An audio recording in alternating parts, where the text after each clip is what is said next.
దేవునికి మహిమ కలుగును గాక. మన రక్షకుడైన యేసుక్రీస్తు శ్రేష్టమైన నామం బట్టి మీకు అందరికీ వందనములు. ఉదయకాల సమయ ప్రార్థనానికి దేవుని సన్నిధికి మిమ్మల్ని ప్రేమతో ఆహ్వానిస్తున్నాం. దేవుని ఉదయకాల వాక్యం, దేవుని మాటలు ఉంచున్న వినటానికి ఇష్టపడుతున్నటువంటి మనందరితో కూడా దేవుడు మాట్లాడడానికి ఆయన ఎంతగానో ఇష్టపడుతున్నాడు. రండి, కీర్తనలు 125వ కీర్తన 5 వచనాలు ఉంటాయి, చదువుకుందాం. 125వ కీర్తన దినం ధ్యానం నిమిత్తమై మనం చదువుకుందాం. యెహోవా యందు నమ్మిక ఉంచువారు కదలక నిత్యము నిలుచు సీయోను కొండవలెనుందురు. యెరూషలేము చుట్టూ పర్వతములున్నట్టు యెహోవా ఇది మొదలుకొని నిత్యము తన ప్రజల చుట్టూ ఉండును. నీతిమంతులు పాపము చేయుటకు తమ చేతులు చాపుకుంటున్నట్లు భక్తిహీనుల రాజదండము నీతిమంతుల స్వాస్థ్యం మీద నుండును. యెహోవా మంచివారికి మేలు చేయము, యథార్థ హృదయులకు మేలు చేయము. తమ వంకర త్రోవలకు తొలగిపోవు వారిని పాపము చేయవారితో కూడా యెహోవా కొనిపోవును. ఇశ్రాయేలు మీద సమాధానముండును గాక. దేవునికి స్తోత్రం. దేవుడి మాటలు ఆస్వాదించి దీవించును గాక. ఈ మొదటి వచనము, చివరి వచనం చాలా ప్రాముఖ్యమైనది. అధ్యాయంలో మొదట్లోనే అంటాడు, దేవుని యందు నమ్మిక ఉంచిన వారు. దేవుని యందు నమ్మిక ఉంచిన వారు ఎలా ఉండాలి, అలా ఉంటే ప్రయోజనం ఏంటి అనేది చివరి వచనం, చివరి లైన్ సమాధానం దానికి. దేవుని యందు నమ్మిక ఉంచే వారికి సమాధానం ఉంటుందంట. అంటే దేవుని యందు ఎవరైతే నమ్మిక ఉంచి ఉంటారో వారు సమాధానం కలిగి ఉంటారు. దేనికి? ధైర్యం కలిగి ఉంటారు. సమాధానం అంటే ధైర్యం, అంటే వాళ్ళు భయపడరు. ఎందుకంటే ఒకరోజు మనం ఏ దేవుడిని అయితే మనం నమ్మి ఉన్నామో ఆ దేవుడు మనకు మంచి సహాయకుడై ఉన్నాడు. ఆయన మనకు ఆధారమై ఉన్నాడు. అంత మాత్రమే కాదు, ఆయన మనకు ఆశ్రయము, సర్వస్వం మనకై ఉన్నాడు. అయితే ఆ నమ్మిక అనేది ఎలా ఉండాలి అనే మాటకి మొదటి వచనంలోనే కూడా సమాధానం చెప్తాడు. యెహోవాను నమ్మిక ఉంచేవాడు నిలిచే ఒక కొండ వలె ఉండాలంట. ఏ కొండ? కొండ అంటే ఆడ చాలా రకాల కొండలు ఉంటాయి. అందుకని ఆడ ఒక పేరు కూడా చెప్పి కొండ ఉండాలి. ఏ పేరు అంటే అది సీయోను కొండ వలె ఉండాలి. అంటే కొండలు చాలా రకాలు ఉంటాయి, కొన్ని రకాల కొండలు ఉంటాయి, పేర్లు ఉంటాయి. ఒక్కొక్క కొండ కదా. యెరూషలేము చుట్టూ కొన్ని కొండలు ఉన్నాయి. ఒలివలు కొండ అని, ఇంకా హోరేబు కొండ అని, సీనాయి కొండ అని కొన్ని పేర్లు ఉన్నాయి. అయితే అందులో పర్టికులర్గా సీయోను కొండ వలె ఉండాలి. సీయోను అని అంటే ఏంటి అని అంటే దేవుడు నివసించే స్థలం, దేవుడు కోరుకున్నటువంటి స్థలం. యెహోవా సీయోను కోరుకుని ఉన్నాడు. దేవుని యందు నమ్మిక ఉంచేవాడు ఎలా ఉండాలి అంటే నమ్మకములో స్థిరమైనటువంటి వాడై ఉండాలి. అంటే దేవుడు మనలో నివసించేంతగా మన స్థిరంగా, అంటే దేవుడు మన స్థిరంగా నిలబడాలి. పారిపోకూడదు, మనల్ని చూసి వెడలిపోకూడదు, మనల్ని చూసి అసహించుకొని వెళ్ళిపోకూడదు. సొలొమోను ఆ రోజుల్లో కట్టిన మందిరం ఈ రోజులు కడితే కొన్ని కోట్లు అవుద్ది కదా. ఆ రోజుల్లోనే గొప్పగా కట్టాడు. ఈ రోజుల్లో గొప్ప కట్టాలంటే ఇంకా ఎన్ని కోట్లు అవుద్దో తెలియదు కదా, $1,000,000 అవ్వచ్చు. అయితే దేవుడు అంటాడు, దానికి పెట్టిన ఖర్చును బట్టైనా సరే నేను ఆ మందిరాన్ని నేను కాపాడుతానని అన్నాడా? అట్లా ఒకవేళ మీరు ఇంత గొప్పగా ఈ మందిరం కట్టినప్పటికీ మీరు నాకు వ్యతిరేకంగా ఉంటే నేను వేరే వాళ్ళందరూ వచ్చి ఆ మందిరాన్ని పాడు చేసేస్తారు. అప్పుడు నేను దాన్ని ఒక అపహాస్యాస్పదముగా నేను ఉంచుతాను. ఎందుకు ఈ మందిరం ఇలా పాడైపోయింది, ఎందుకు ఈ మందిరం ఇలా ధ్వంసం చేయబడింది, ఎందుకు ఈ మందిరాన్ని దేవుడు ఇడిచిపెట్టేశాడు అని ప్రజలు ప్రశ్నించుకుంటే వాళ్ళకు ఇచ్చే సమాధానం ఏంటో తెలుసా? ఈ ప్రజలు దేవునికి వ్యతిరేకంగా నడిచినందువలన, దేవుని యందు స్థిరమైన నమ్మిక లేనందువలన, తమ హృదయంలో దేవుని ద్వేషించి విడిచేస్తారు కనుక దేవుడు వారిని విడిచిపెట్టి వారిని ఈ రీతిగా ఈ గతి పట్టించాడని. ఇప్పుడు దేవుడికి మందిరం కొన్ని కోట్లు పెట్టి మందిరం కట్టిస్తే మాత్రాన ఆడు ఉంటాడనేది భ్రమ. దేవుడు ఎక్కడైనా ఉంటాడు కదా. ఏలియా కేతేరు వాగు దగ్గర ఉన్నా కూడా, చెట్టు కింద వండుకున్నా కూడా అక్కడ ఉన్నాడు, అక్కడ ఆయన పోషించాడు. దేవుడు మందిరాల్లో కాదు ఉండేది, మన మనసులలో ఉంటాడు, మన హృదయాల్లో ఉంటాడు, మనతోనే ఉంటాడు. అందుకని సమూయేలు మందిరం కట్టాడంటాడు, ఇదిగో ప్రభా, హస్తకృత్యమైన ఆలయంలో నీవు నివసించవని నేను ఎరుగుదును అంటాడు. తెలిసి కూడా మందిరాన్ని కట్టాడు ఆయన. మనుషులతో కట్టే మందిరాలు నువ్వు ఉండవు అని నాకు తెలుసు, మరి ఎందుకు కట్టావయ్యా నువ్వు? నేను ఉండమని తెలిసి ఎందుకు కట్టావు నువ్వు అని అంటే, ఇదిగో నీ నామమును బట్టి కట్టబడిన ఈ స్థలంలో నీ మనసు ఉండాలి, నీ యొక్క దృష్టి ఉండాలి, నీ చెవులు ఇక్కడ ఉండాలి అని ఆశపడి ఎవడైనా సరే ఎనీబడి, వీళ్ళని లేదు, నీ పెట్టలనే కాదు, నేను తెలుసుకున్న వాళ్ళనే కాదు, తెలియని వాళ్ళు కాదు, అన్నిలైనా ఎవడైనా ఎనీ పీపుల్ ఎంతటి వారైనా సరే ఈ స్థలంలోనికి వచ్చినప్పుడు వాళ్ళ కష్టం నీకు చెప్పుకున్నప్పుడు, వాళ్ళ బాధ నీకు చెప్పుకొని 2 చేతులు పైకి ఎత్తినప్పుడు నువ్వు వాళ్ళ జీవితంలో కార్యం జరిగించడానికి మాత్రమే మేము ఈ మందిరాన్ని ఏర్పాటు చేశాం అని ప్రార్థన చేశాడు. కాబట్టి దేవుని యందు నమ్మిక ఉన్న మన జీవితాల్లో ఇశ్రాయేలు వలె మనం ఉండాలి. ఇశ్రాయేలుకి మాత్రమే సమాధానం. ఎవరు ఈ ఇశ్రాయేలీలు అంటే, మొదటగా ఇశ్రాయేల్ అనే పదం ఎక్కడి నుంచి వచ్చింది చెప్పాలి? యాకోబు నుంచి వచ్చింది. యాకోబు మొట్టమొదటిగా యాకోబుగా పిలువబడుతుండేవాడు. దేవుడు ఒకరోజు అతని దగ్గర వచ్చినప్పుడు యాకోబు యేసు ప్రభు దేవుని పాదాలు గట్టిగా పట్టుకొని ఒక మాట అడుగుతాడు. ఏమని? నీవు నన్ను ఆశీర్వదించు అంటాడు. ఆశీర్వాదం ఏం కావాలయ్యా అంటే, ఆల్రెడీ ఆయనకు అన్నీ ఉన్నాయి. గొర్రెలు ఉన్నాయి, మేకలు ఉన్నాయి, భార్యలు ఉన్నారు, పిల్లలు ఉన్నారు, ఒంట్లు ఉన్నాయి, ఎడ్లు ఉన్నాయి, అన్నీ ఉన్నాయి. కానీ ఆశీర్వాదం కావాలంటున్నాడు. దేవుడు చూశాడంతా. చాలా గొప్పగా సంపాదించావు కదా, చాలా ఉన్నతంగా దీవించబడ్డావు కదా, ఇంకేం ఆశీర్వాదం కావాలి నీకు అని అంటే, అయ్యా ఆశీర్వాదం అంటే నాకు అది కాదు, నా మనసులో సమాధానం లేదు. ఏం లేదు మనసులో. దేనిది విషయమై నేను ఒకప్పుడు చేసినటువంటి ఆ పాపం నా జీవితంలో సమాధానం లేకుండా చేస్తుంది. నేను మా అన్న దగ్గరికి లేదా మా ఇంటి దగ్గరికి నేను వెళ్ళాలనుకుంటున్నాను, కానీ మా అన్నకు నేను ద్రోహం చేసిన భావన నా మనసులో బలంగా ఉంది. ఒకవేళ మా అన్న నన్ను ఎదుర్కొని నన్ను ఎక్కడ చంపేస్తాడేమని భయం నాలో ఉంది. నేను ఇంటికి వెళుతున్నానని ఆనందం నాకు లేదు. ఇంటికి వెళ్తుండే కొలది నాలో భయం ఎక్కువ అవుతుంది, సమాధానం కూడా కోల్పోతుంది, టెన్షన్, ఒత్తిడి ఎక్కువైపోతుంది. కాబట్టి నాకు సహాయం చేయి, నాకు సమాధానం కావాలి మొదట అన్నప్పుడు, ఏ దేవుని ఏందైతే యాకోబు నమ్మిక ఇచ్చినాడో ఆ దేవునికి ఆ యాకోబుకి దేవుడు సమాధానం ఇవ్వటానికై, సరే నీ పేరేంటి చెప్పు అంటాడు. అప్పుడు ఏమంటాడు ఆయన? యేషో అంటాడా? అయితే ఇప్పుడు పొందుకున్న ఆశీర్వాదం అంతా ఎవరి పేరు మీద? వాళ్ళ అన్న పేరు మీదే. ఇప్పుడు దేవుని దగ్గర, తండ్రి దగ్గర అయితే తన అన్న పేరు చెప్పి పొందుకున్నాడు, కానీ ఇప్పుడు దేవుని దగ్గరకు వచ్చి అలా మాత్రం ఏం చెప్తున్నాడు? ఈ ఆశీర్వాదం అంతా ఎవరి పేరు మీద సంపాదించుకున్నామని దేవుడు అడిగాడా? ఇప్పుడు ఆశీర్వాదం కోసం ఆశపడుతున్నాడు. ఒకప్పుడు భూ సంబంధమైన ఆశీర్వాద కొరకు అబద్ధమాడాడు. ఇప్పుడు ఆత్మ సంబంధమైన దేవుని ఎదుట నిలబడిన తర్వాత ఇప్పుడు ఆశీర్వాదం కొరకు ఏ పేరు చెప్తాడని దేవుడు అడిగాడు. వెంటనే అంటాడు, నేను యాకోబునయ్యా అంటాడు. అప్పుడు దేవుడు ఇష్టపడతాడు. యాకోబు అనే పదం మనకు అర్థం ఏంటి అంటే మోసగాడని అర్థం. సరే ఇక మొదలుకొని నీవు యాకోబు కాదు, నీ పేరు ఇశ్రాయేలే. ఇప్పుడు ఇశ్రాయేల్ ఎవరయ్యా అంటే, మోసము, లోకము, పాపము, శాపము, దోషము, ఏదైతే అవిధేయతలు, అతిక్రమాలు మన జీవితంలో ఉన్నాయో వాటన్నిటి దేవుని ఎదుట ఒప్పుకున్నవాడే ఇశ్రాయేలు. అన్నీ ఒప్పుకొని ఉండాలి, దేవుని ఎదుట ఒప్పుకోవాలి. పాపాత్ముడు అంటే పాపాత్ముడే, మోసగాడంటే మోసగాడే, అవినీతిమంతుడంటే అవినీతిమంతుడే, దుర్మార్గుడు అంటే దుర్మార్గుడే అని ఎప్పుడైతే చెప్పాడో అప్పుడు దేవుడు అతన్ని అంటాడు, ఇప్పుడు నువ్వు ఆశీర్వదించబడాలంటే ఎలా మార్చబడాలి? యాకోబుగా ఉంటే ఆశీర్వాదాలు రావు, నువ్వు ఇశ్రాయేలుగా మార్చబడాలి. ఆమేన్. దేవుని బిడ్డగా నువ్వు మార్చబడాలి, దేవుని జనాంగముగా నువ్వు మార్చబడాలి. అందుకనే యేసు ప్రభు కూడా మన లోకానికి వచ్చాడు. మనం ఒకప్పుడు ఆయనకి ప్రజలుగా ఉండకపోతే మీ దేవుడు లేని వారం అయ్యేంటిమి. ఇప్పుడు ఆయన రక్తం వలన, ఆయన విమోచన వలన మనం ఈరోజు ఆయనకి కుమారులుగా, కుమార్తెలుగా మార్చబడ్డాం. అందుకని ఇక్కడ ఈ అధ్యాయంలో మన ప్రాముఖ్యమైన ఒక మాట 4వ వచనం చదవండి. యెహోవా మంచి వారికి మేలు చేయము, యథార్థ హృదయాలకు మేలు చేయము. ఎవరికి చేస్తాడంటే దేవుడు. అయితే ఇప్పుడు మోషే ఎలాగ ఉన్నాడు, యాకోబు ఎలా ఉన్నాడు? ఆయనలో మంచి లేదు, మోసంతో నిండిపోయిన వాడు, మోసంతో సంపాదించినని భావన కలిగి ఉన్నాడు. కానీ దేవుడు ఊరకనే అతను మోసం చేసి ఆశీర్వదిస్తాడా? చేయడు కదా. కానీ దేవుని యొక్క ఆశీర్వాదపు విలువ తెలుసుకున్నవాడు యాకోబు. రైట్. యేషోవుకి అది తెలియక దాన్ని అమ్ముకున్నాడు. జ్యేష్ఠత్వ విలువను ఆ రోజు జ్యేష్ఠత్వం అంటే ప్రధానమైనది.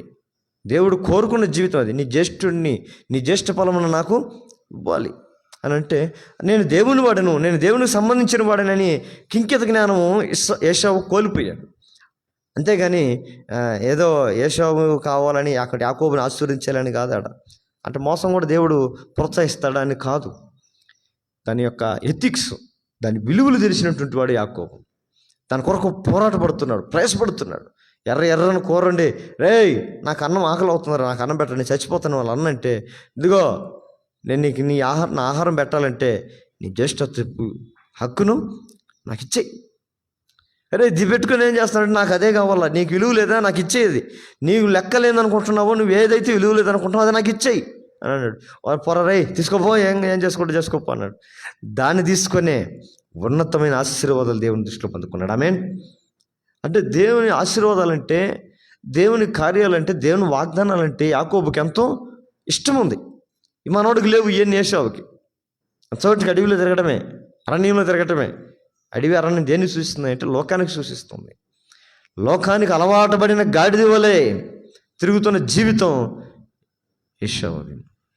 అయితే ఇక్కడ చూసిన తర్వాత దేవుడు యెహోవా మంచివారికి మేలు చేయము. ఇప్పుడు దేవుడు మనకు మేలు చేయాలంటే మనం ఎలా ఉండాలి? మంచివారిగా ఉండాలంట. 2వ లైన్లో ఏమంటాడు? యథార్థవంతులు అంటే ఏంది? యథార్థవంతులు అని అంటే మనలో ఏ విధమైన చీకటి లేని, రహస్యం లేని జీవితం. నా గురించి అందరూ తెలిసి ఉండాల అన్న జీవితాన్నే వాడు యథార్థవంతుడు. మన గురించి చెడుగా చెప్పాడు అనుకోండి, వాళ్ళు పక్కన వాడు మన గురించి తెలిసి ఏమంటాడు, వాడు అలాంటి వాడు కాదు, వాళ్ళ గురించి నాకు బాగా తెలుసు, వాళ్ళు చాలా మంచివాడు అన్న తట్టుగా ఉండాలి. మన గురించి కూడా లోకము, దేవుడు. ఒకవేళ లోకంలో మనల్ని అపార్థం చేసుకోవచ్చు ప్రజలు. మన యథార్థతని చాలామంది అర్థం చేసుకోలేరు. అపార్థం చేసుకున్న వాళ్ళు ఎక్కువ, అర్థం కంటే అపార్థం చేసుకున్న వాళ్ళు ఎక్కువ. ఈరోజు తల్లిదండ్రులు కూడా బిడ్డలను అపార్థం చేసుకుంటారు, బిడ్డలు తల్లిదండ్రులను అపార్థం చేసుకుంటారు, భార్య భర్తను అపార్థం చేసుకుంటుంది, భర్త భార్యను కూడా అపార్థం. ఒకరినొకరు మంచి ప్రాణ స్నేహితులు కూడా ఒక సందర్భాల్లో ఒకరినొకరు అపార్థం చేసుకుంటారు. దేన్ని బట్టి అంటే వాళ్ళ యథార్థత ఏంటో వీళ్ళకి తెలియదు. ఎందుకయ్యా అంటే ఎవరి హృదయంలో యథార్థత లేదు. మనం యథార్థత కలిగి ఉంటే అవతలోని యథార్థత మనకు అర్థమవుతుంది. ఈరోజు మనుషుల్లో ఎవరికి యథార్థత లేదు కాబట్టి అవతలోని యథార్థత తెలియదు. అవతల ఉన్న చెడు లక్షణాలు ఎక్కువగా మనకు కనపడుతున్నాయంటే ఆ చెడు మనలో ఉన్నట్టే అర్థం. అవతల మంచి మనకు కనపడట్లేదు అంటే మంచిని చూసే దృష్టి మనలో లేదని అర్థం. మన నేత్రాలు ఎలా ఉన్నాయి, మనము ఎక్కువగా దేన్ని మనం కనిపెడుతున్నాయంటే, ఇప్పుడు చూసి ఇది ఏంటిది అంటే మైకు అనేస్తుంది కదా. ఎందుకంటే ఈ మైకు గురించి నాకు తెలుసు. అవతల వాళ్ళలో ఉన్న చెడు లక్షణాలు మనకి ఎక్కువ కనపడుతున్నాయంటే అవన్నీ మనలో ఉన్నట్టే అర్థం. అంతేగాని వాళ్ళని తప్పు పట్టకూడదు. అయ్యో వాళ్ళలో ఏ చెడు లక్షణాలు ఉన్నాయి, నాలో ఉన్నాయి అంటే ఎట్లా అయ్యా అంటే చెడు లక్షణాలను కూడా క్షమించగలిగిన హృదయం కూడా మనిషిలో అవతల ఉండాలి. అవతల వాళ్ళలో చెడు ఉద్దేశం ఉంది, చెడు హృదయం ఉంది, చెడు తలంపులు ఉన్నాయి. అవి తెలుసుకొని మనిషిని అసహించుకునే జీవితం కూడా మనలో ఉండటం కూడా చెడు లక్షణమే, అది కూడా పాపమే. అందుకని చెడ్డవారిని చూసి నీవు వ్యసన పడుకుంటుంది ఇదే కీర్తనలో. దుర్మార్గుని చూసి నువ్వు మత్సరపడకు, దుర్మార్గుని చూసి నువ్వు అసహించుకోకు. మనం వీలైతే మన యథార్థ హృదయమును బట్టి, ఎందుకంటే మన దేవుడు యథార్థవంతుడు కాబట్టి మనం కూడా యథార్థ. ప్రభా ఇదిగో నేను చెడ్డవారు చూసి నేను ఎక్కడైనా అసహించుకున్నానా, చెడ్డవారు చూసి నేను ఎక్కడైనా తిట్టుకున్నానా, చెడ్డవారు చూసి నేను ఏమైనా శపించానా? లేదు కదా. చూడు నా హృదయమును పరిశోధించి బాగా తెలుసుకో అంటాడు దావీదు కదా. మనం అయితే ఏమో ఎంతమందిని తిట్టుకుంటామో కదా. రోజు ఉదయం లేచిన కదా సాయంకాలం పండుకునే లోపల ప్రతి ఓని తిట్టుకోవడమే. మరి పోయి అంటాం మనం, అసలు నువ్వు మంచిదేనివి కాదంటాం, నువ్వు మంచివాడివి కాదంటాం, నీలాంటివాడిని కాదు నేను కాదంటాం, నీలాంటిదాన్ని నేను కాదంటాం, అన్నీ మాట్లాడుకుంటాం. అది కాదు. మంచివారు ఎవరయ్యా అంటే యథార్థ హృదయం కలిగి ఉన్నారు. ఇప్పుడు మంచి ఏంటంటే బైబిల్లో చాలా ప్రాముఖ్యమైన మాటలు కొన్ని ఉంటాయి. మొట్టమొదటి మంచి ఏంటంటే ఎందుకు మంచి చేయాలి, ఎందుకు మంచిగా ఉండాలి, మంచి వారికి మాత్రం మేలు కలుగుతుంది. అసలు ఉన్నతమైన మేలు ఏంటి? ఒక క్రైస్తవుడికి మేలు కలగాలి ఏందయ్యా అంటే ఒక వ్యక్తి తెలుసుకున్నాడంటే పరిశుద్ధ గ్రంథంలో. చూడండి ఆ మాట చూసుకొని మన ప్రార్థన. మత్తయి సువార్త 19వ అధ్యాయం 16వ వచనం. ఎందుకు మంచి గురించి ఇంతగా అన్వేషణ చేయాలి, ఎందుకు మంచి గురించి మనం ప్రయత్నం చేయాలి అని అంటే మత్తయి సువార్త 19వ అధ్యాయము 16వ వచనం. ఇదిగో ఇదిగో ఒకడు ఒకడు ఆయన యొద్దకు వచ్చి బోధకుడా, ఉమ్, నిత్య జీవం పొందుటకు నేను ఏ మంచి కార్యం చేయవలని ఆయనని అడిగాను. చూడండి, ఒక ఆయన అడుగుతున్నాడు యేసు ప్రభు కాడికి వచ్చి. ఇప్పుడు ఈడ మన కీర్తనలు ఏముంది? యెహోవా మంచివారికి మేలు చేయి. అంటే మంచివారికే మేలు చేస్తాడు దేవుడు. అంటే మంచి ఏంటి అసలు ఎందుకు ఈ మంచి అంటే, ఈ పరలోక రాజ్యానికి పోవాలన్నా కూడా ఒక ఆయన చదువుతున్నాడు, నిత్య జీవమునకు పోవటానికి నేను ఏ మంచి కార్యాలు అంటే, నిత్య జీవనకు పోవాలనగా నేను చేయాలంట, మంచి చేయాలంట. మంచి వాళ్ళకే మేలు చేసేదంటే నిత్య జీవం కూడా మంచి వారికే, చెడ్డవారికి కాదు. ఎవరు కానీ బైబిల్లో చాలా ఉంటాయి. పిరికివారు, అసహ్యులు, అబద్ధములు ఆడేవాళ్ళు, బింకములు ఆడేవారు, నరహత్య చేసేవాళ్ళు, మోసం చేసేవాళ్ళు, వీళ్ళందరూ కూడా దేవుని రాజ్యమును స్వతంత్రించు కొననేరరు, దేవుని రాజ్యానికి పోలేరు. ఎవరు పోతారయ్యా అంటే మంచివాళ్ళు. ఇది ఎవడు చెప్తున్నాడు? మనిషి చెప్తున్నాడు. ఒక మనిషి, ప్రతి మనిషికి తెలుసు ఏంటి మోక్షానికి ఎవరు పోతారంటే ఏమంటాడు? చెడ్డోడిని అంటాడు, పోతారు రే, సత్య నరకానికి పోతారు అనమాట. దుర్మార్గంగా మాట్లాడినా, అన్యాయంగా మాట్లాడినా, అక్రమంగా చేసినా వాడేం పోతాడు? వాడు బతికే సత్యం బాగుపడతాడు. వాడు సత్య నరకానికి పోతాడు అంటాం. నిత్య జీవమునకు పోవాలన్న కూడా మంచి కావాలి. బట్ నిత్య జీవానికి నడిపించే మేళ్ళు ఏంటి? భూమి మీద మంచితనం ఏంటి? మనం ఏం చేస్తే నిత్య జీవానికి మనము వెళ్ళగలిగినటువంటి మేలు కలిగిన వారమై మనం ఉంటాం అంటే, ఎవరైనా మొట్టమొదటిగా అంటాడు సంఖ్యాకాండము 14వ అధ్యాయము 24వ వచనంలో ఒక మాట అంటాడు. ఆడ మంచి కార్యాలు ఏంటో చూద్దాం. ఒక మాట, 3 మాటలు త్వరగా చదువు. సంఖ్యాకాండము 14వ అధ్యాయము 24వ వచనం. నా సేవకుడైన ఉమ్, కాలేబు ఉమ్, మంచి మనస్సు కలిగి ఉమ్. పూర్ణ మనస్సుతో నన్ను అనుసరించిన నీతితో చేత చాలే. చూడండి, నా సేవకుడైనటువంటి కాలేబు ఏమనిస్తుంటాయా? మంచి మనసుతో నన్ను సేవించాడు. మంచి మనసు కలిగట. దేవుని మనం సేవించాలి అని అంటే, దేవుని మనం అనుసరించాలంటే, దేవుని కొరకు మనం నడవాలి అని అంటే, దేవుని కొరకు మనం జీవించాలంటే మొదటి ఎవరి వల్ల సాధ్యం అంటది? మంచివారి సాధ్యం. ఏది మంచి అయ్యా అంటే, మన నిండు మనసుతో, పూర్ణ హృదయంతో, పూర్ణ బలముతో, పూర్ణ ఆత్మతో, పూర్ణ శక్తితో ఎవరైతే దేవుణ్ణి సేవిస్తారో వారే మంచివారు. ఇప్పుడు మనం కొలత వేసుకోవాలి. ఏం కొలతలు వేసుకోవాలి? నా వెయిట్ ఎంత, నా హైట్ ఎంత అని కాదు, నా బరువు ఎంత అని కాదు. మనం కొలత వేసుకోవాల్సింది, నేను నా బలముతో, ఎంతటి బలముతో నేను దేవుణ్ణి సేవిస్తున్నాను, నా బలం, నా కెపాసిటీ ఎంత ఉంది. ఎందుకయ్యా అంటే, దేవుడి చేతిలో ఏముందంట? త్రాసు ఉంది. త్రాసు అంటే త్రాసుపోగా ఏదది ఏమంటారు కన్నడలో ఏమంటుందని? తక్కెడు ఉందంట ఆయన చేతిలో. దేనికి? కొలదునని. మెయిన్ టేక్ ఉపార్సిస్ అని ఉంటుంది ఒక పదం బైబిల్. ఏంటంట? నేను మిమ్మల్ని కొలిసినప్పుడు నువ్వు తక్కువ వాడు కనపడుతుంది. మన భూలోకంలో మన దేవుని పట్ల ఉన్న భక్తి ఒకరోజు కొలత వేయబడుతుంది. ఆ విషయం మన చాలామంది క్రైస్తవులకు తెలియదు. దేవుడు ఒకరోజు కొలుస్తాడు మనల్ని. ప్రకటన గ్రంథంలో ఏమంటాడు? ఇదిగో యవను వానికి ఇవ్వాల్సిన జీతము నా యొద్ద ఉంది, నేను ఇదిగో వస్తున్నా. ఆయన వస్తానే మనకు పరలోకం రాదు. ఇక్కడ యేసుప్రభువు నమ్ముకున్నా నేను, బాప్తీసం పొందుకున్నా నేను, ఆదివారం చర్చికి పోతున్నా నేను, నమ్మకంగా ఉంటున్నా నేను, ప్రతిరోజు ప్రార్థన చేస్తున్నా నేను అని చెప్పుకునేది కాదు. మనలో బలం ఎంత, మన కెపాసిటీ ఎంత ఉంది, మన విస్తీరణ ఎంత ఉంది, మన స్థాయి ఎంత ఉంది దేవుని సేవించే విషయంలో. ఎవరైతే పూర్ణ బలముతో, పూర్ణ మనసుతో, పూర్ణ ఆత్మతో, పూర్ణ శక్తితో, నిండు మనసుతో దేవుని సేవించేవారు వారే మంచివారు. నెంబర్ 1. రైట్, అర్థమైంది కదా? మంచివారు ఎవరయ్యా అంటే, యెహోవా మంచివారికి మేలు చేయమంటే ఎవరయ్యా మంచివాళ్ళు? అందరూ మంచివాళ్ళు. ఈ రోజుల్లో యేసుప్రభు నమ్మకం అందరూ మంచివాళ్ళే. అయితే మన కంటికి మంచివాళ్ళుగా కనపడతారేమో, దేవుడి కంటికి మేలైన వారుగా మనం కనపడదు. వాళ్ళలో ఎవరయ్యా మొట్టమొదటి అంటే, నిండు మనసుతో, పరిపూర్ణ ఫుల్ఫిల్, నిండిపోయి ఉంటుంది మనసు. అరకొరం కాదు. 50-50. కొంతమంది దేవుణ్ణి 50-50 దేవుని సేవించకూడదు.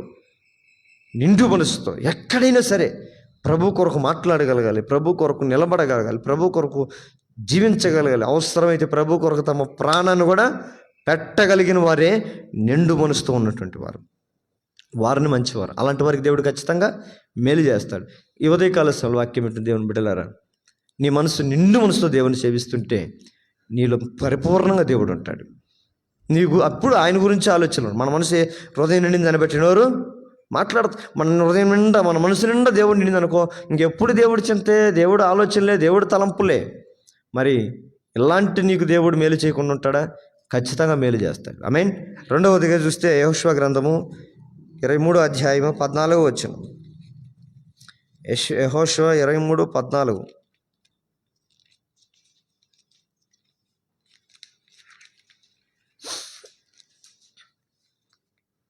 దొరకలే మీకే? 14వ వచనం. ఇదిగో నేడు నేను సర్వలోకముల మార్గమును వెలుచున్నాను. మీ దేవుడు యెహోవా మీ విషయమై సెలవిచ్చిన మాటలన్నిటిలో ఒకటైనా తప్పి ఉండలేదని మీరు అనుభవపూర్వకంగా ఎరుగుదురు. ఏంటంటే మీ దేవుడు యెహోవా మీ విషయమై సెలవిచ్చిన మంచి మాటలన్నిటిలో ఒక్కటి కూడా ఏం చేయలేదు అంటున్నాడు యెహోషువ. అబ్బా, దేవుని మాటలను తప్పని వాడే మంచివాడు. రైట్? అసలు దేవుడి మాటలు మంచి. ఫస్ట్ ఆఫ్లో ఆ మాటలు మంచి అని ఎరిగి ఆ మాటలు ఏది కూడా తప్పకుండా నడిచేవాడే ఎవడా? చెడ్డోడా? ఈ రోజుల్లో వాటిని బట్టి నడిచేవాడు లోకానికి ఎట్లుంటాడు తెలుసా? చెడ్డవాడు. దేవునికి చిత్తానుసారం నడిచేవాడు లోకానికి ఎప్పుడు ఎలా ఉంటాడు? వ్యతిరేకతగా ఉంటాడు. వాడు మాటలు గిట్టో జనాలకి. అబ్బా వాళ్ళు చెప్పినా నువ్వే పెద్ద భక్తిపరుడు అని, నువ్వే పెద్ద నీతిమంతుడు, నువ్వు చెప్పాలి మాకి అని అవతలలోనున్నటువంటి దేవుని చిత్తాన్ని కొరకు బ్రతుకుతున్న వారి యొక్క మాటలు, వారి ఆలోచనలు, వారి విధానం మనకి ఇరిటేట్ కలిగిస్తుంటాయి. అయితే దేవుని యొక్క శిలువ రక్తం చేత కడగబడిన మనము, రక్షణలో ఉన్న మనకి ఆ మాటలే మనకు జీవపు మూటలుగా మాట్లాడతాయి. ఆమేన్. దేవుని మాటలు మనకు శక్తినిచ్చేటట్టు కనపడతాయి. ఆ శక్తి ఇచ్చి మనల్ని కొద్దిగా ఎక్కువ ముందుకు నడిపిస్తాయి. బండిలో పెట్రోల్ పోస్తే ఎట్లా పోతుంది ముందు బండికే? రేజ్ ఇచ్చేకుంది ఏమవుతుంది? బండి స్పీడ్ పెరుగుతుంది. మనం ఆత్మీయతలు మన కొద్దిగా బలంగా ముందుకు పోవటానికి మనల్ని ఆధారం చేసేది ఏంటంటే దేవుని శక్తి కలిగిన మాటలే. ఆ మాటలు మంచి మాటలు. ఆ మాటలు ఎవరైతే తప్పిపోకుండా నడుచుకునే వాళ్ళు, వినేవాళ్ళు కాదు, ఏదైతే వింటున్నారో తప్పిపోకుండా దాని ప్రకారం నడుచుకోవటానికి ఒక్క మాటైనా చెప్పాలి అంటున్నాడు. చూడండి యెహోషువ, ఒక్క మాట కూడా నేను తప్పిపోలేదు. ఆదిలో నన్ను దేవుడు ఎలా పిలిచాడు, నేను మోషకు తోడైనట్లు నీకు నేను తోడై ఉంటాను, ఇదిగో నీ ముందు నేను నిన్ను నడిపిస్తానని చెప్పాడో, నేను ఇది వరకు ఆయన నా ముందుండి ఏదైతే నాకు నేర్పిస్తున్నాడో, చెప్తున్నాడో, నడిపిస్తున్నాడో దాంట్లో ఒక్క మాట కూడా నేను తప్పిపోలే. మరి అందుకే నేను మంచివాడు. మనం కూడా మంచివాళ్ళు మంచి ప్రార్థన చేసి దేవుడు వింటాడా? మనం తప్పిపోయే ఎన్ని తప్పిపోతాము? అసలు ఏ నడుచుకుంటామో చెప్పానాలి. మనం తప్పిపోయేది ఎందుకు ఏడన్నా పోని, అసలు ఒకటి నడుచుకుని ఏదన్నా ఒకటి చెప్పానాలి కదా. బైబిల్లో అన్నాడు ఎవరు మనం అన్ని విషయములలో తప్పిపోతున్నవారు అంటాడు. అయినా మనం అన్ని విషయాలు తప్పిపోయే వాళ్ళమే. తప్పిపోయేవాడు ఎప్పటికీ మంచివాడు కాలేడు. దేవుని మాటల విషయంలో మనం ఏదైతే వింటున్నామో దానికి కంపల్సరీగా మనం విధేయత చూపించాలి. దాన్ని సరెండర్ అవ్వాలి, దానికి శిరస్సు ఉంచాలి. ఆ రీతికి నడిచినప్పుడే దేవుడు మనల్ని మంచి వాళ్ళగా చూస్తాడు. ఎలాంటి వారికి దేవుడు ఖచ్చితంగా మేలు చేయకమానడు. ఈ ఉదయకాల వాక్యం ఇట్టిన పిల్లలారు, దేవుడు పలుమార్లు నీతో మాట్లాడిన అనుభవాలు ఉంటాయి. ఎందుకంటే దేవుడు ప్రతి ఒక్కరితో మాట్లాడతాడు. నువ్వు నాకు వద్దు పో అని ఏ వ్యక్తితో కూడా దేవుడు పొరపాటున అండు. నువ్వే నాకు వద్దు పో అని మనుషులు అంటారు, కానీ నాకు మాత్రం నువ్వు వద్దని దేవుడు ఎప్పటికంటూ. నీలో జవసత్వాలు ఇంకా బలంగా ఉన్నప్పుడు, నీ చెవులకి విండికడి ఉన్నప్పుడే, నువ్వు ఇంకా వినగలను అనే శక్తి నీళ్ళు ఉన్నప్పుడే దేవుడు అంతవరకు నీతో మాట్లాడడానికి ప్రయత్నం చేస్తూనే ఉంటాడు. అందుకని వినే ఒక స్థితి మనలో ఉన్నప్పుడే దేవుని మాటకు మనం విధేయత చూపించగలిగితే నిశ్చయంగా దేవుడు నీ జీవితంలో మేలు జరిగిస్తాడు. చివరిగా ఆఖరిగా ఇంకొక మాట అంటాడు. అదే మార్కు సువార్త 14వ అధ్యాయము 6వ వచనం.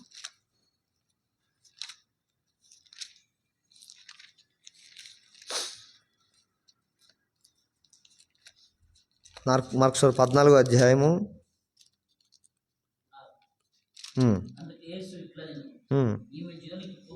ఈమె జోలికి పోకుడి, ఆమెను ఎందుకు తొందర పెడుతున్నారు?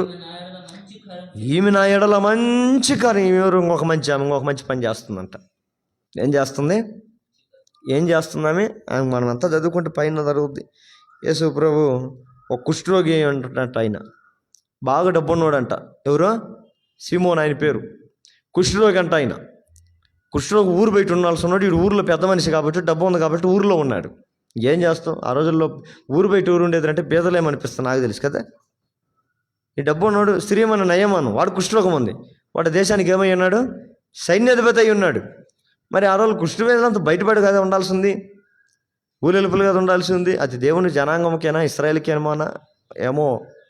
అయితే ఇక్కడ మన సందర్భం ఏంటి అంటే, యేసుప్రభు ఒకరోజు ఒక ఇంటికి అతిథిగా పిలువబడ్డాడు, గెస్ట్గా పిలుచుకున్నారు ఆయన్ని. ఆ ఇంటి ఓనర్ ఎవరయ్యా అంటే సీమోన్. ఆయనకు ఒక జబ్బు ఉంది. ఏం జబ్బు అది? కుష్ఠరోగం. కుష్ఠరోగం వాడు పిలిచినా కూడా యేసుప్రభు ఏం చేశాడు? వెళ్ళాడు, ఆయన ఇంటికి వెళ్ళాడు. ఆయన ఇంటికి వెళ్ళిన తర్వాత ఆ ఇంట్లో కూర్చున్నాడు. కూర్చొని ఆయన స్థాయికి తగ్గట్టుగా, ఎందుకంటే బాగా డబ్బు ఉన్నాడు కదా, ధనవంతుడు కదా, ఆయనకి తగ్గట్టుగా దేవుని చూస్తున్నాడు, మర్యాదలు చేపిస్తున్నాడు. అంతలో ఒక పాపాత్మురాలైన ఒక స్త్రీ, ఆ ఊరిలో ఒక పాపాత్మురాలని పిలువబడే ఒక స్త్రీ పరిగెత్తుకుని ఉన్న ఫలంగా వచ్చి యేసుప్రభు కాళ్ళ మీద పడిపోయింది. యేసుప్రభు కాళ్ళ మీద పడి ఏం చేస్తుందామె? ఏడుస్తుంది. కార్చే కన్నీళ్ళు నేల మీద వ్యర్థంగా చేయకుండా ఆ కన్నీళ్ళు ఆయన పాదముల మీద పడేటట్టుగా ఏడుస్తుంది. ఆ కన్నీళ్ళతో ఆయన పాదముల మీద పడితే తొడవటానికి ఏం వాడుతుందామె? తల వెంట్రుకలతో తుడుస్తూ ఉంది. ఆమె కన్నీళ్ళతో కడుగుతుంది. ఆమె కాళ్ళు, యేసుప్రభు కాళ్ళు ఆమె కన్నీళ్ళతో కడుగుతుంది. అది చూశారు వీళ్ళు. మంచిగా కనపట్లే వీళ్ళకి, ఎవరికి చూసేవాళ్ళకి. ఎదురు దరిద్ర పని చేస్తుంది. ఈమెవరు? పాపాత్మురాలు. ఏం చేస్తుంది? యేసుప్రభు కాళ్ళు కడుగుతుంది. కడిగేమని ఊరుకుంటుందా? కడిగిన కాళ్ళని ఏం చేస్తుంది? ముద్దు పెట్టుకుంటుంది. మళ్ళా ఈ ముద్దు పెట్టుకునే విషయం వీళ్ళకి నచ్చల. ఎవరికి? మన వాళ్ళు చాలామంది ముద్దు పెట్టుకునేది ఎట్లా ఉంటుంది. బైబిల్లో పౌలు ఒక మాట అంటాడు, మిక్కటమైన ప్రేమతో ఒకరినొకరు ప్రేమించుకునడి, ఒకరినొకరు ముద్దు పెట్టుకునడి, వందనములు చెప్పుకోండి. సంఘంలో ఒకసారి సంఘ పెద్ద వాక్యం వినిండంట. సంఘ పెద్ద వాక్యం విని హృదయం మార్చుకునిండంట. నేను ఇది మొదలుకొని అందరిని ప్రేమించి ముద్దు పెట్టుకుంటాను. ఆ వాకిల దగ్గర ఉంటే ఒక ఆమె వచ్చిందంట. అప్పుడే ఆమె చూశారంట. అమ్మా వందనాలమ్మ, ఐ లవ్ యూ అమ్మా నిండంట. నా బట్ట నేనేలంటవా? నీకెంత కొవ్వు నీకు? సంఘ పెద్ద పోయి ఉంటే నాకు ఐ లవ్ యూ అంటవా? రాని మా ఆయనకి చెప్తా. ఈయన గుండె పగిలిపోయిందంట. తెలుగులో దాన్ని ఏమన్నాడు ఆయన? ఇంగ్లీష్లో. అంటే ఎవరి దృష్టిలో కూడా ప్రేమ అనే పదం ఏమైపోయింది ఈరోజు? కలుషితంలో. ఏదో ఒక చిన్నపిల్లకి చెప్పినా ఈరోజు ఏ పాప ఐ లవ్ యూ అంటే, ఉండు మా అమ్మగా చెప్తుండు, నన్ను నాకు ఐ లవ్ యూ అంటున్నావు అంటుంది. ఆ పిల్లకి ఏం తెలుసు? అసలుకి ప్రేమ అనే పదం ఏమై కలుషితం అయిపోయింది ఈ రోజుల్లో కదా, అపవిత్రమైపోయింది ఈ రోజుల్లో. దేవుడు అంటాడు, అది ప్రేమతో కాదు, ఈమె చూపిస్తున్న ప్రేమ దేవుడికి తెలుసు. ఆమేన్. ఈమె చూపిస్తున్న ప్రేమ వీళ్ళందరూ కామం పట్టిన వాళ్ళకి, ఇది కామం కళ్ళు, చెడిపోయిన కళ్ళతో చూసే వాళ్ళకి, యేసుప్రభు పాదాలు ఎట్టు పెడతా ఉంది ముద్దు. ఈయన దేవుడు ఈయన ముద్దు పెట్టుకుంటున్నాడు ఇట్లా. అసలు నిజంగా ఆయనగా దేవుడు ఇంటి పాటికి ఆమె చెబుతూ కూడా తరిమేసి ఉండాల్సింది అని లోకంలో ఉన్నటువంటి కలుషితమైన ప్రేమతో నిండిపోయిన ఈ హృదయాలు ఆమె దేవుని ఎలా చూపిస్తున్న ప్రేమను అపవిత్రంగా చూస్తున్నాయి. ఆమె చూపిస్తున్న ప్రేమలో మాత్రం దేవుని ప్రేమ కనపడుతుంది. ఆమేన్. చూస్తున్నాడు. ఆపండ్ర పిచ్చినా వెళ్ళరా అన్నాడు దేవుడు ఒకసారి. ఎదవల్లారా, ఈ ఎదవ ఆలోచనలు, ఎదవ తలంపులతో, ఎదవ హృదయాలు నిండిపోయిన వాటితో మీరు ఆలోచన చేస్తున్నారు. ఆమెను ఎందుకు అంతగా బాధ పెడుతున్నారు మీరు? ఆమెను తొందర పెట్టొద్దండి. ఆమె మంచి కార్యము చేస్తుంది. ఆమేన్. ఏంటయ్యా అంటే మంచి పని ఏంటంటే, మన చేసిన పాపాలకు కూడా మనం ప్రాయశ్చిత్తపడి ప్రార్థన చేస్తే దేవుని పాదాల దగ్గర వాళ్ళు కూడా మంచి వాళ్ళే. రైట్? దేవుడు వాళ్ళ జీవితాలు కూడా కార్యం జరిగిస్తాడు. మనం విడిచిపెట్టాలి కానీ, మనం ఒప్పుకోవాలి కానీ, దేవుడు కృప చూపుటకు శక్తి కలిగిన వాడు. ఈ ఉదయకాల స్థలంలో దేవుని వాక్యం వింటున్న నా పిల్లలారా, ఈ మగ్దలేని మరియ వల్ల దేవుని పాదాల దగ్గరకు చేరి నీ పాపాలను ఒప్పుకోగలిగితే, పశ్చాత్తాపడగలిగితే, కడుక్కోగలిగితే, ఆమె కడిగిన యేసుప్రభు పాదాలేమో, కానీ దేవుడు ఆమెలో ఉన్న పాపాలన్నిటిని కడిగేశాడు. ఆమేన్. తన పాపములు, అమ్మా నువ్వు విస్తారంగా ప్రేమించితివి, నీ విస్తార పాపములు కూడా క్షమించబడ్డాయి. దేవుణ్ణి మనం ఎంతగా ప్రేమించి పశ్చాత్తాపడితే మన పాపాలు అంతగా తొలగిపోతాయి. మన మీద కష్టం వచ్చినప్పుడు, బాధ వచ్చినప్పుడు మాత్రం పశ్చాత్తాపడి బాధ కొద్దిగా నివారణ అయిపోతానే తిరిగి మనం కుక్కతో కొంకరలాగా, కడగబడిన పందిలాగా మన జీవితంలో ఉండటం అది ఏమాత్రం కూడా మంచిది కాదు. దేవుడు చిన్న చిన్న వాటిలోనే చూపిస్తూ, ఒకవేళ రేపు మహాప్రమాదం వస్తే మనం కనుమరుగైపోవచ్చు, కనపడకుండా పోవచ్చు. కనుక దేవుడు మన ఎడలో చూపిస్తున్న కృపను, రక్షణను కూడా మనం పొరపాటును కూడా నిర్లక్ష్యం చేయకూడదు. ఒకటి కలిసి మోకాళ్ళ మీదకి వద్దాం. మోకాళ్ళ మీదకి వచ్చి దేవుని ప్రార్థన చేద్దాం. దేవుడు ఒకటే మాట్లాడుతున్నాడు కీర్తనదారు, యెహోవా మంచివారికి మేలు చేయి, యథార్థ హృదయాలకు మేలు చేయి. దేవా, నేను మంచివాడిని అయితే కాదు అని కూడాకి మగ్దలేనే మరి ఆ స్త్రీ యేసుప్రభు, అయ్యా నేను మంచిదాన్ని కాదయ్యా, నన్ను ఈ ఊరిలో ఈ సమాజంలో నన్ను ఎవరు మంచిది అనరు, ఎందుకంటే నేను పాపాత్మురాలను, నా పాపములు అలాంటివి. అయితే నేను వాటి నుంచి విడుదల పొందుకొని సమాధానం కలిగి ఉండాలనుకుంటున్నాను, నేను మేలు పొందుకోవాలనుకుంటున్నాను. నేను ఏ ప్రజల దగ్గరికి వెళ్ళినా నా వలన మేలు పొందుకోవాలని, నన్ను అనుభవించి నా శరీరం ద్వారా సుఖపడాలని కోరుకునే మనుషులు ఉన్నారయ్యా ఈ లోకంలో. నేను ఎవరి దగ్గరికి వెళ్ళినా కానీ నాతో సుఖపడాలని కోరుకునే వాళ్ళే కానీ నాకు సమాధానం ఇచ్చేవాళ్ళు లేరు ఈ లోకంలో. ప్లీజ్, నాకు సమాధానం ఇచ్చేవాడివి నీవే. నీ సన్నిధికి నేను పరిగెత్తాను. నీవు దేవుని కుమారుడు అని నేను ఎరుగుతున్నాను. పాపములు క్షమించుటికి లోకానికి వచ్చిన దేవుని కుమారుడు అని నేను నమ్ముతున్నాను అని ఎవరైతే ఎరిగి యేసు ప్రభు పాదముల దగ్గర పాపముల విషయమై పశ్చాత్తాపడతారో దేవుడు వారిని క్షమించి పరిశుద్ధపరిచి ఆ తల్లితో చివరిలో ఒక మాట ఉంటాడమ్మా, సమాధానం కలిగిన దాని వెంటికెళ్ళు. ఈ వాక్యం పెట్టిన నీవు నీ జీవితంలో కూడా దేవుడు అనుగ్రహించే సమాధానం. యెహోవా యందు నమ్మిక ఉంచేవారు సీయోను కొండవలే స్థిరముగా ఉంటారు. కింద లాస్ట్ వచ్చిన అంటాడు, ఇశ్రాయేలుకు మేలు చేయు, సమాధానమును అనుగ్రహించు. దేవుని కుటుంబంగా, నీ కుటుంబం యాకోబు యొక్క జీవిత అనుభవాల నుంచి మార్చబడి ఇశ్రాయేలు అనుభవంలోనికి వచ్చినటువంటి కుటుంబం వల్ల నీవు ఉండాలి. దేవుని చేత పిలువబడిన కుటుంబంలో యేసు ప్రభు సాక్షాత్తు దేవుడే యాకోబుకి నీ పేరు ఇశ్రాయేలు అని పేరు పెట్టాడు. ఇశ్రాయేలు అని పేరు పెట్టాడు. నేను కూడా, నీ కుటుంబాన్ని కూడా దేవుడు అంటున్న మాట ఏంటో, ఇదిగో నేను పేరు పెట్టి నిన్ను పిలిచి ఉన్నాను. దేవుడు నీకు ఏ పేరు పెట్టున్నాడు, ఏ పేరుతో నేను పిలిచి ఉన్నాడు. కనుక ఆ పాత జీవితాన్ని, ఆ పాత రోత హృదయాన్ని, ఆ పాత యొక్క అనుభవాలను, విధానాన్ని అంతా విడిచిపెట్టి నువ్వు ప్రభు సన్నిధిలోనికి వస్తే మంచివారుగా ఉండటానికి, నువ్వు మంచి పేరు తెచ్చుకోవటానికి నువ్వు భూమి మీద ఏం చేయలేదు, కానీ మంచివారుగా ఉండటానికి నువ్వు కాలేబు వలె నిండు మనసు దేవుని సేవించు. నీ మనసులో సగం దేవుడు, సగం లోకం. లేదంటే 1% దేవుడు, 1% ఇది అన్నీ ఏదో 4 భాగాలు చేసుకొని పెంచుకొని ఒక భాగం దేవుణ్ణి పెట్టున్నావేమో. ఉదయకాలం నీ మనసులో నిండు మనసుతో దేవుణ్ణి చేర్చుకుంటే నువ్వు మంచివాడని దేవుని చేత గుర్తింపు అంతా. నిన్ను ఎవడు అనమలేదు ఈ లోకంలో మంచివాడని. ఒకవేళ నేను ఎవడు మంచివాడని కూడా బహుశా ఎవడు అనడు, ఎందుకంటే ఈ లోకంలో ఎవరు మంచివారు లేరు, నీతిమంతులు ఎవరు లేరు, పాపం చేయక బ్రతుకున్నారు లేరు. అందరూ దారి తప్పిపోయినటువంటి వారే. చెడిపోయిన ఈ లోకం, పాడు లోకం. ఈ లోకంలో నేను మంచి గుర్తించలేని లోకం ఇది. కానీ నువ్వు నిండు మనసుతో దేవుని సేవిస్తే నా దేవుడు నిన్ను మంచివాడిగా చూస్తాడు. దేవుడు నాకు సెలవిచ్చిన మాటలని ఏది కూడా తప్పిపోలేదు అంటున్నాడు ఆయన. మరి మన స్థితి ఎలా ఉంది? దేవుని ఆజ్ఞలు గైకొనే విషయంలో, దేవుని మాటలకు విధేయత చూపించే విషయంలో మనం మంచివారుగా ఉండాలి. పరలోక రాజ్యమును పోవుటకు నేను ఏ మంచి కార్యాలు చేయాలని అడిగాడు. దేవుని రాజ్యం అనేది ఒకటి ఉంది, ఆయన నమ్మిన వాడే మంచివాడు. ఆ రాజ్యంలోకి పోవాలంటే ఈ మంచి కార్యాలు, ఈ మంచి సూత్రాలు తప్పక పాటిస్తారు. కనుక ఈ ఉదయకాల సమయంలో ప్రార్థన, ఒకవేళ ఇన్ని దినాలు నువ్వు దేవుని నిండు మనసు సేవించలేకపోయావేమో, మంచివాడిగా దేవుని సన్నిధిలో పేరు తెచ్చుకోలేకపోయావేమో. మగ్దలేని స్త్రీ వల్ల నువ్వు పశ్చాత్తాపడితే ఆయన నీ పాపాలను క్షమించి నిన్ను పరిశుద్ధపరిచి, లోకమంతా పాపాత్మురాలని చూశారు కానీ దేవుడు మాత్రం నిన్ను పరిశుద్ధపరిచి నీతిమంతురాలుగా మార్చి ఆయన తన మంచితనం అంతా నీ ఎదుట చూపించి ఆ మంచి రాజ్యంలోనికి దేవుడు నీకు సంపూర్ణమైనటువంటి అవకాశం, స్వాగతం నా దేవుడు కలుగు చేయనుగాక.